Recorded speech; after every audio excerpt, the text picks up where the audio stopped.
بسم اللہ الرحمن الرحیم۔ السلام علیکم ورحمۃ اللہ وبرکاتہ۔ جیسا کہ آپ سب کے علم میں ہوگا کہ پاکستان کی ایک معروف مذہبی شخصیت بابا جی علامہ خادم حسین رضوی صاحب اس دار فانی سے دار آخرت کی طرف کوچ فرما گئے ہیں۔ ناظرین، آپ مجھے عبدالوحید فاروقی کو یوٹیوب کے چینل مائی میسج پر سن رہے ہیں اور فیس بک حافظ وحید پیج پر، تو آپ سے ریکویسٹ ہے کہ YouTube per my message channel کو سبسکرائب کریں، فیس بک پیج پر حافظ وحید کو لائک کریں، اور ویڈیو اگر اچھی لگے تو اس کو شیئر بھی کریں اور لائک بھی کریں۔ تو ناظرین، پوری ویڈیو سنیں تو انشاءاللہ علامہ خادم حسین رضوی صاحب کی شخصیت کے بارے میں آپ کو بہت ساری چیزوں کا علم ہوگا۔ علامہ خادم حسین رضوی صاحب 22 جون 1966 کو صوبہ پنجاب کے ضلع اٹک کی تحصیل پنڈی گیپ کے علاقے نکاتوت میں حاجی لال خان کے گھر میں پیدا ہوئے۔ انہوں نے اپنی ابتدائی تعلیم جہلم اور دینہ کے مدارس میں حاصل کی۔ حافظ قرآن تھے۔ بعد میں علم حاصل کرتے ہوئے شیخ الحدیث بنے اور ملک بھر کے اندر ان کے بے شمار شاگرد موجود ہیں جنہوں نے ان سے فیض حاصل کیا۔ انہوں نے طلباء کے لیے تعلیقات خادمیہ کے نام سے ایک کتاب بھی لکھی، اور بہت سارے لوگ یہی کہتے ہیں کہ علامہ خادم حسین رضوی صاحب کو کوئی نہیں جانتا تھا، ان چند سال پہلے انہیں کوئی نہیں جانتا تھا، اس کے بعد وہ منظر عام پر آئے۔ تو ناظرین، علامہ خادم حسین رضوی صاحب پہلے علی حجویری رحمۃ اللہ علیہ کے جو دربار ہے ان کے ساتھ پیر مکی جو دربار ہے اس کی مسجد میں اوقاف کے خطیب رہے۔ خادم حسین رضوی صاحب نے فدایان ختم نبوت کے عنوان سے ایک تنظیم بنائی ہوئی تھی جس کے وہ امیر تھے، اور اس کا وہ العاقب کے نام سے ایک ساماہی رسالہ بھی نکالتے رہے، اور اس کا ایک نمبر شہید آزادی علامہ فضل حق خیر آبادی وہ بہت مشہور ہوا۔ میں نے آج سے تقریباً 27 سال پہلے، جب ہم بالکل چھوٹے بچے تھے، پرائمری اسکول کے اسٹوڈنٹ تھے، تو ایک جلسے میں ہم گئے، وہاں علامہ خادم حسین رضوی صاحب اس وقت اپنی جوانی کے عالم میں تھے، تقریباً 27-28 سال کی ایج تھی۔ وہاں میں نے پہلی دفعہ ان کو سنا، اور ان کے جو اس وقت جذبات تھے، جو سوچ تھی، جو فکر تھی، تا دم آخر اس پر وہ قائم رہے۔ اور جس انسان کے دل کے اندر سچی تڑپ ہوتی ہے، جو مخلص ہوتا ہے، اللہ پاک دنیا کے اندر بھی اس کو ضرور ضرور چمکاتے ہیں اور دنیا کو دکھاتے ہیں کہ یہ بندہ میرے راستے میں اخلاص کے ساتھ کام کر رہا ہے، اور میں اس کو دنیا کے اندر بھی عزت سے نوازوں گا، اور آخرت میں تو اس کی جزا ہے ہی ہے۔ تو علامہ خادم حسین رضوی صاحب کے لہجے کے بارے میں بہت سارے لوگ کہتے ہیں کہ ان کا لہجہ سخت تھا۔ میں نے اپنی چھوٹی سی زندگی کے اندر پاکستان کے اندر 2 تحریکوں کو دیکھا۔ ایک مولانا حق نواز شہید رحمۃ اللہ علیہ نے بنائی، جو ناموس صحابہ کے عنوان سے تھی۔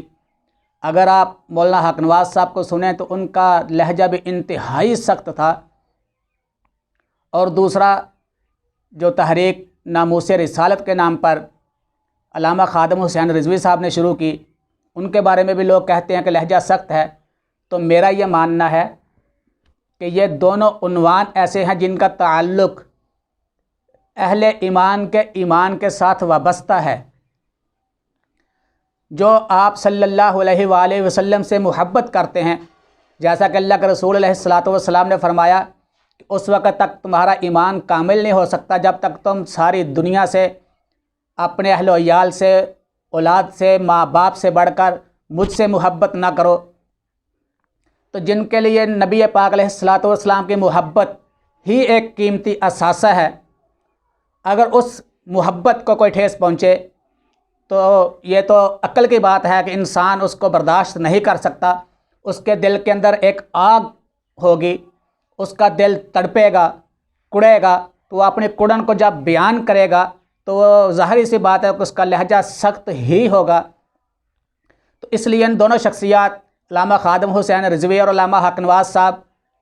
رحمہم اللہ، دونوں کا لہجہ اس لیے سخت تھا کہ ان کی زندگی کے اندر صحابہ کرام رضوان اللہ تعالی علیہم اجمعین کی توہین کی گئی اور آپ علیہ الصلاۃ والسلام کی توہین کی گئی۔ تو جب آپ علیہ الصلاۃ والسلام اور آپ علیہ الصلاۃ والسلام کے صحابہ شاگردوں کے بارے میں کوئی نازیبا الفاظ استعمال کرے گا تو جواب میں پھول تو نہیں برسیں گے، درمیان اس کے جواب میں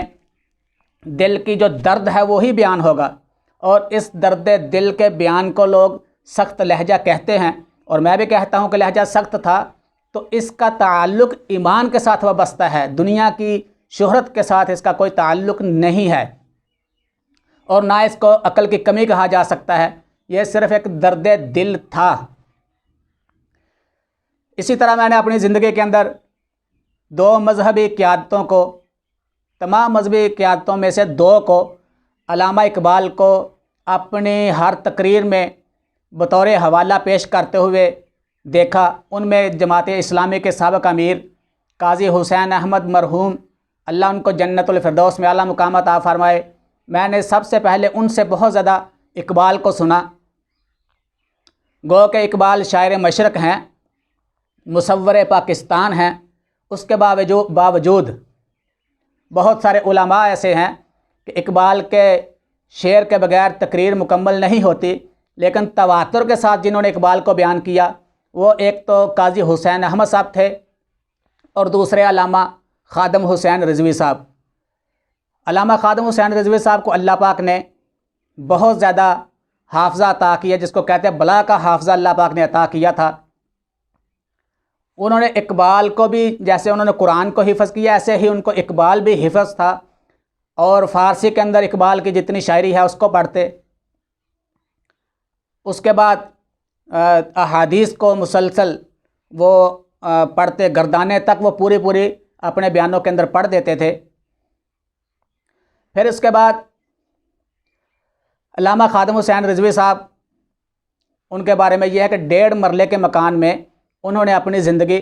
گزار دی، ان کے پاس کوئی گاڑی بھی نہیں تھی۔ تو ان کی مماثلت جو ہم دیکھتے ہیں، جرأت، دلیری، نظریہ، سوچ، وہ مولانا اعظم طارق شہید رحمۃ اللہ علیہ جو کہ قومی اسمبلی کے ممبر تھے، بالکل انہی جیسی تھی۔ انہوں نے بھی 2.5 مرلے کے مکان میں جو جماعت کا مکان تھا اپنی زندگی اسی کے اندر گزار دی، اور آخری وقت تک نہ کوئی بینک بیلنس تھا، نہ کوئی اپنی ذاتی گاڑی تھی۔ تو جیسے خادم حسین رضوی صاحب کی اولاد دھرنوں میں، جلسوں میں ان کے ساتھ رہی، ایسے ہی مولانا اعظم طارق کی اولاد بھی ان کے جانے کے بعد ان کے اسی کاز پر کام کر رہی ہے۔ جو بات علامہ خادم حسین رضوی صاحب اب کر رہے تھے، یہی باتیں مولانا اعظم طارق صاحب نے قومی اسمبلی میں کہی۔ کشمیر کے حوالے سے بھی انہوں نے جو وہاں بیانات کیے، آج وہی بات خادم حسین رضوی صاحب کر رہے تھے۔ جو انہوں نے کہا کہ ہم ہندوستان کو بھی فتح کریں گے، بہت لمبی بات ہے، میں اس حوالے سے زیادہ لمبی بات نہیں کرنا چاہتا۔ بہرحال انہوں نے کہا کہ فرانس کے بارے میں سخت لہجہ اختیار کیا جائے۔ تو یہ صرف خادم حسین رضوی صاحب کا ہی نظریہ نہیں تھا، یہ امت مسلمہ کی ایک سوچ ہے کہ جو ہمارے پاک پیغمبر صلی اللہ علیہ وآلہ وسلم کی توہین کرتے ہیں ان کے ساتھ مکمل بائیکاٹ کیا جائے۔ انہوں نے اس حوالے سے دھرنا دیا، حکومت سے مذاکرات ہوئے، وہ کامیاب ہوئے، یہ لوگ واپس آ گئے۔ حکومت نے کہا کہ ہم 2 سے 3 منتھ کے اندر سفیر کو یہاں سے بھیج دیں گے۔ وہ جیسے بھی حکومتوں کا نظام ہے، لیکن جو بات علامہ خادم رضوی صاحب کرتے تھے، اگر آپ لوگ بات نہیں کر سکتے تو ان سفیروں کو میرے پاس بٹھاؤ، میں ان کو کہوٹے لے جاؤں کہ یہ ہم نے تمہارے لیے رکھا ہے، اگر ہمارے پیغمبر صلی اللہ علیہ وآلہ وسلم کی توہین کرو گے تو یہ تمہارے لیے ہے۔ یہی بات کسی دور میں مولانا اعظم طارق صاحب نے کی تھی کہ اگر تم نے قرضہ لینا ہے یا معاف کروانا ہے تو مجھے بتاؤ، تم بات نہیں کر سکتے، میں بات کرتا ہوں۔ تو شخصیات آتی ہیں، چلے جاتی ہیں، لیکن ایک بات یاد رکھیں کہ جو تحریکیں چلتی ہیں، شخصیات ہی ان کی جان ہوا کرتی ہیں۔ شخصیات ریڑھ کی ہڈی ہوا کرتی ہیں، جب شخصیات چلی جاتی ہیں تو بہت ساری تحریکیں بھی دم توڑ جاتی ہیں، اور اس کی پاکستان کی تاریخ میں بھی بہت ساری مثالیں موجود ہیں۔ علامہ خادم رضوی صاحب اس دنیا سے چلے گئے، اللہ کرے کہ ان کی یہ تحریک چلتی رہے اور مسلمانوں کا جو ایک ناموس رسالت کے عنوان پر پلیٹ فارم معرض وجود میں آیا ہے، اللہ کرے کہ اس محاذ پر یہ لوگ کام کرتے رہیں، لیکن لگتا ایسے ہی ہے جیسا کہ سابقہ دور میں ہوتا رہا کہ شخصیات کے جانے کے بعد تحریکیں ماند پڑ جاتی ہیں۔ ابھی پچھلے دنوں میں ایک ہمارے مذہبی رہنما بیمار ہوئے تو انہوں نے ایک میسج کیا اپنے ساتھیوں کو کہ اگر میں اس دنیا میں نہ رہوں تو آپ اپنے شورا کے اجلاس میں کسی کو بھی امیر منتخب کر سکتے ہیں۔ تو میں اس وقت بھی کہتا تھا حقیقت جو کہ تلخ ہوا کرتی ہے، تو جو مشورہ ہوتا ہے وہ ایک امانت ہوتی ہے۔ تو آج کی اسی جو ہم بات کر رہے ہیں اس میں یہ بھی کہنا چاہوں گا کہ مجھے یہ لگتا تھا، خدشہ تھا کہ اللہ ان کی زندگی میں برکت دے، اگر یہ دنیا سے چلے جاتے ہیں تو ان کی جماعت کا حال بھی نوابزادہ نصر اللہ خان کی جماعت جیسا ہی ہوگا، کیونکہ تحریکوں میں بہت سارا کام کرنا پڑتا ہے جو کہ ہماری تحریکوں کے لوگ یا تو کر نہیں سکتے یا ان کو موقع نہیں ملتا۔ جو تحریکیں منظم ہوتی ہیں وہ کسی منزل پر بھی پہنچتی ہیں، بل تحریکیں ایک ہوا کے جھونکے کی طرح ہوتی ہیں، ان کو تنظیم سازی کی ضرورت ہوتی ہے، تب جا کر وہ کسی مقام پر جاتی ہیں اور اپنی منزل کو حاصل کرتی ہیں یا حاصل کرنے کے قریب تک پہنچتی ہیں۔ تو علامہ خادم حسین رضوی صاحب لاہور جامعہ نظامیہ رضویہ سے دورہ حدیث سے فارغ ہوئے اور کچھ عرصہ انہوں نے وہاں تدریس بھی کی، کچھ عرصہ تک اس کے محتمم بھی رہے بھاٹی گیٹ جامعہ رضویہ نظامیہ رضویہ کے۔ پھر لاہور کے ایک مدرسہ جامعہ نعمانیہ میں بھی تدریس کرتے رہے۔ اس کے بعد 2016 کے اندر یہ منظر عام پر تب آئے کہ جب غازی ممتاز قادری کا مسئلہ بنا تو یہ منظر عام پر آئے۔ پھر 2017 کے اندر جب مسلم لیگ نون کی حکومت نے ختم نبوت کے قانون کے اندر ترمیم کی تو 2017 کے اندر علامہ خادم حسین رضوی صاحب نے فیض آباد کے اندر ایک تاریخی دھرنا دیا اور اس میں انہوں نے کامیابی بھی حاصل کی، اور یہ دھرنا بھی سب سے پہلے جماعت اسلامی کے امیر قاضی حسین احمد صاحب نے ہی تقریباً میرے علم کے اندر اس کی بنیاد رکھی کہ پاکستان کے بعد اس کے بعد جو دھرنے ہوئے یہ ابتدا انہی سے ہوئی تھی کہ جو انہوں نے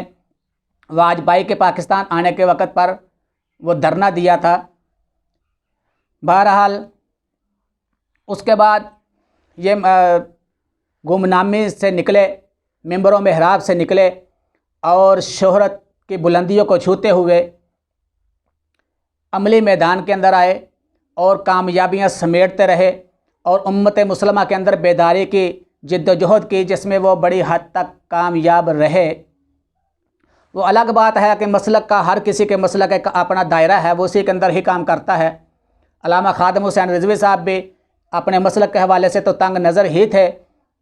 کہ جہاں پاکستان کے قیام کا ذکر آتا وہاں وہ اپنے علماء کا ذکر کرتے، لیکن پاکستان کا جھنڈا لہرانے والے علامہ شبیر احمد عثمانی، علامہ ظفر احمد عثمانی صاحب کا انہوں نے کبھی تذکرہ نہیں کیا۔ جہاں تحریک ختم نبوت کی بات آتی، جہاں وہ پیر میر علی شاہ صاحب اور دوسرے اکابرین کا ذکر کرتے، وہاں انہوں نے کبھی سید عطا اللہ شاہ بخاری رحمۃ اللہ علیہ اور دوسرے جو ان کے ساتھی تھے ان کا ذکر نہیں کیا۔ بہرحال مولانا حاکم نواز صاحب نے جو عظمت ناموس صحابہ کی تحریک شروع کی، انہوں نے دیوبندی مسلک، اہل حدیث، بریلوی سب کو دعوت دی اکٹھے ہو کر ایک قوت بن کر ایک پلیٹ فارم پر آ کر ان کا تحفظ کیا جائے اور ان کے ناموس کا ایک قانون پاکستان سے منظور کروایا جائے، بنوایا جائے۔ ان کے مقابلے میں علامہ خادم حسین رضوی صاحب اکیلے پرواز کرتے رہے۔ بہرحال اللہ پاک نے ان کو عزت دی، شہرت دی، شہرت کی بلندیوں تک پہنچایا۔ علامہ خادم حسین رضوی صاحب اور علامہ آصف اشرف جلالی، ان دونوں نے تحریک لبیک یا رسول اللہ کی بنیاد رکھی۔ پھر فیض آباد جو دھرنا ہوا اس کے حوالے سے بہت سارا پروپیگنڈا بھی کیا گیا، بہت ساری باتیں ہوئیں کہ پیسے لے لیے، یہ ہو گیا وہ ہو گیا۔ اس دھرنے میں تقریباً 8 لوگ شہید بھی ہو گئے تھے۔ تو ان اختلافات کی وجہ سے آصف اشرف جلالی صاحب الگ ہو گئے اور علامہ خادم حسین رضوی صاحب الگ ہو گئے۔ علامہ صاحب نے اپنا کام جاری رکھا اور انہوں نے 2018 کے الیکشن کی تیاری کے لیے اپنی جماعت کو تحریک لبیک پاکستان کے نام سے سیاسی طور پر الیکشن کمیشن میں رجسٹرڈ کروا دیا، اور 2017 کے اندر جو نواز شریف کی حکومت سے کچھ دیر پہلے مریم نواز جو نواز شریف کی بیگم تھی، اللہ ان کو جنت الفردوس میں جگہ عطا فرمائے،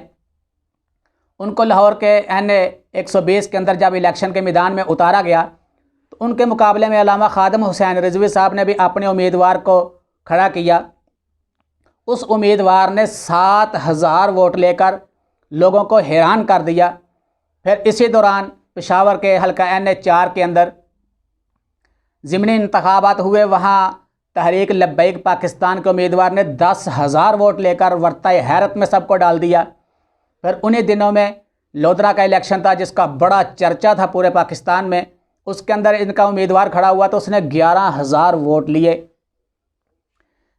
اس کے بعد جب 2018 کا الیکشن آیا تو پورے ملک کے اندر علامہ خادم حسین رضوی صاحب نے اپنے امیدواروں کو کھڑا کیا، تو علامہ خادم حسین رضوی صاحب کے امیدواروں نے قومی اسمبلی کی سیٹوں پر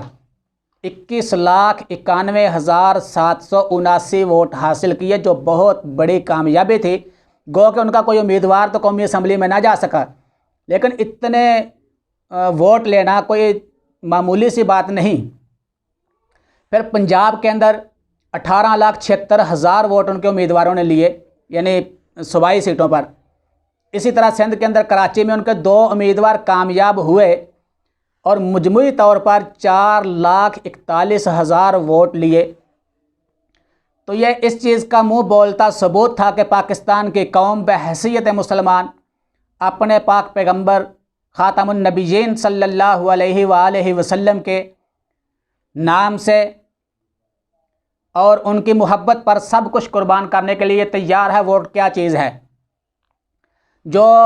مذہبی جماعتیں مذہب کے نام پر الیکشن میں آتی ہیں ان کے ساتھ کیا ہوتا ہے یہ آپ سب جانتے ہیں، لیکن علامہ خادم حسین رضوی صاحب نے سب سے ایک یونیک موضوع لے کر اس پر چلے، تو لوگوں نے بالکل مختصر وقت کے اندر اس جماعت کو اتنا ووٹ دیا کہ یہ بھی شاید پاکستان کی تاریخ میں ایک ریکارڈ ہو۔ علامہ خادم حسین رضوی صاحب کی شخصیت بھی بالکل سادہ تھی اور وہ کسی غرور اور تکبر میں بھی کبھی ان کو نہیں دیکھا۔ ہاں، ان کے اندر ایک درد دل تھا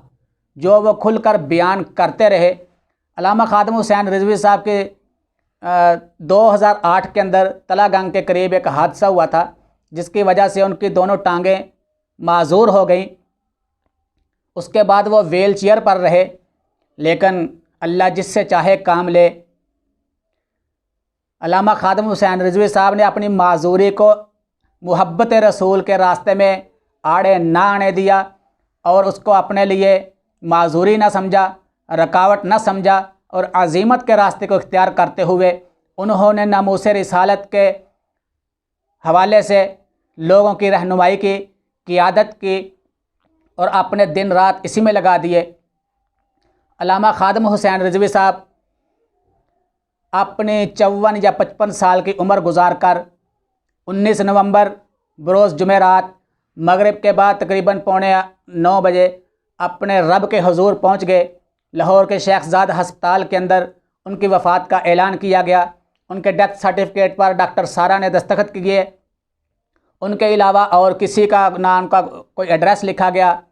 نہ کسی جماعت کے امیدوار کا کوئی نام لکھا گیا، کیونکہ سب کے لیے یہ خبر بجلی بن کر گری اور شاید کہ ان کے جانشین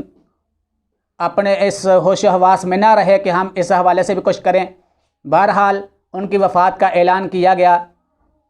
اور وہ اپنے رب کے حضور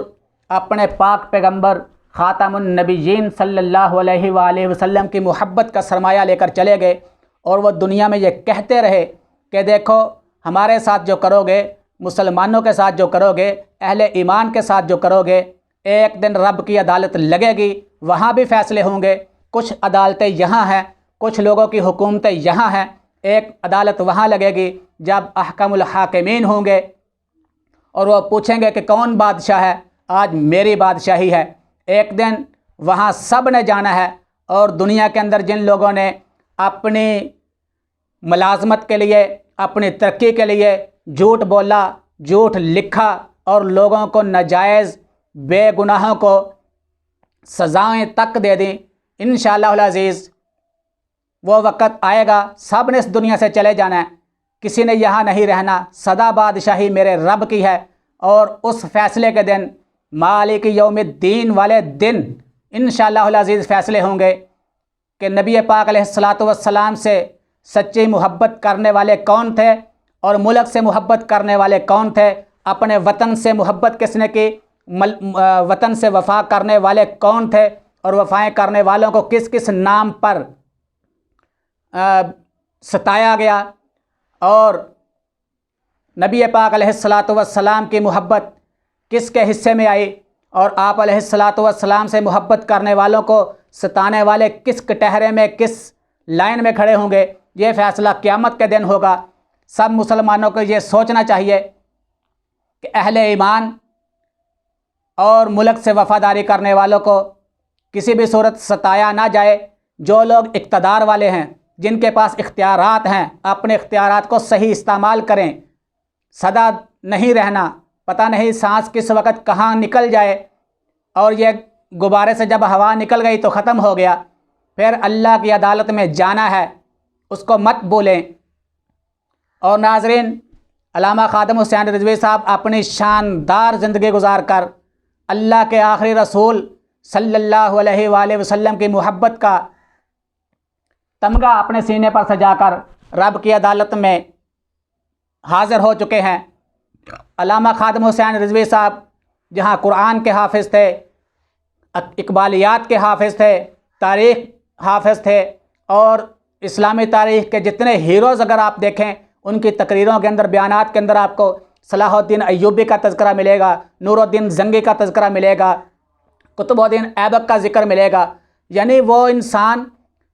اللہ نے اس کو بے پناہ علم بھی دیا، حافظہ بھی دیا، اور انہوں نے سب کچھ عوام کو منتقل کرنے کی کوشش کی۔ درد تھا وہ بھی لوگوں میں بانٹتے رہے، اب جس کے جی میں آئے وہی پائے روشنی، وہ تو اپنی ذمہ داری پوری کر کے چلے گئے۔ اب پیچھے والوں کی ذمہ داری ہے کہ وہ ان کے نظریے کو کہاں تک لے کے چلتے ہیں۔ بہرحال اللہ سے دعا ہے کہ اللہ تعالی ہم سب کو اپنے محبوب پیغمبر صلی اللہ علیہ وآلہ وسلم کی ناموس کے لیے قبول فرمائے، اور اللہ نہ کرے کہ ہماری زندگیوں کے اندر اللہ کے محبوب پیغمبر امام الانبیاء خاتم النبیین صلی اللہ علیہ وآلہ وسلم کی توہین ہو۔ تو ناظرین، 22 جون 1966 کو طلوع ہونے والا حاجی لال خان کے گھر میں طلوع ہونے والا آفتاب 19 نومبر بروز جمعرات کو غروب ہو گیا۔ تمام تر اختلافات کے باوجود رب کے حضور دعا ہے کہ اے اللہ، علامہ خادم حسین رضوی کو بشری تقاضے جو تھے، بشری کوتاہیاں جو تھیں، ان سے درگزر فرما کر آپ علیہ الصلاۃ والسلام کی محبت کے صدقے جنت الفردوس میں جگہ عطا فرما۔ ناظرین، انشاءاللہ العزیز بہت جلد ان کی زندگی کے باقی جو پہلو ہیں ان پر بھی ایک ولاگ بنائیں گے۔ السلام علیکم ورحمۃ اللہ وبرکاتہ۔